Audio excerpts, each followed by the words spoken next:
ఈ వయసులో మనకి చేపలు తినడమే వచ్చేది కాదు. హేమంత్ మాత్రం చేపలు క్లీన్ చేయడం కూడా నేర్చేసుకుంటున్నాడు. తాత వర్సెస్ మనవడనమాట.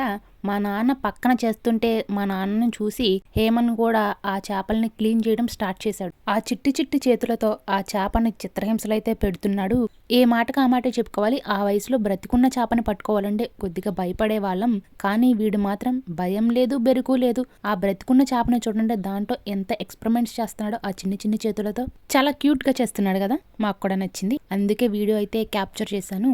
ఎడిట్ చేసి ఎప్పుడు పెడతానా యూట్యూబ్ లో అని మా అక్క అయితే చాలా ఈగర్ గా వెయిట్ చేస్తుంది. అలాంటి క్యూట్ క్యూట్ మూమెంట్స్ అన్ని తీసి నా ఫోన్ లో స్టోరేజ్ అయిపోయింది. అసలు నా ఫోన్ లో నాకంటే కూడా వీళ్ళ ఫోటోలు వీళ్ళ వీడియోలే ఎక్కువ ఉంటాయి. ఈ కాలం పిల్లకాయలతో గెలవలేం. వాళ్ళు చెప్పింది మనం చెప్పింది వినరు. ఇక్కడైతే ఆల్రెడీ చేప చేసేసాను కదా, అది రుద్దుకోమంటే అది పక్కన పడేసి నాకు ఆ బతుకున్న చేపే కావాలన్నాడు. మా నాన్న హేమన్ కాబట్టి అక్కడ హేమన్ ఉన్నాడు కాబట్టి మా నాన్న చాలా ఓపిగ్గా సహనంగా ఇవ్వు బాబు, ఇవ్వు నాన్న, ఇవ్వరా మయ్య అంటున్నాడు. కానీ అదే ప్లేస్ లో నేనుంటేనా మర్చిపోలేని తిట్లు తిట్టేవాడు. నీ వల్ల పని అంతా ఆగిపోయిందని. మామూలుగా ఉండదు పిల్లలతోటి.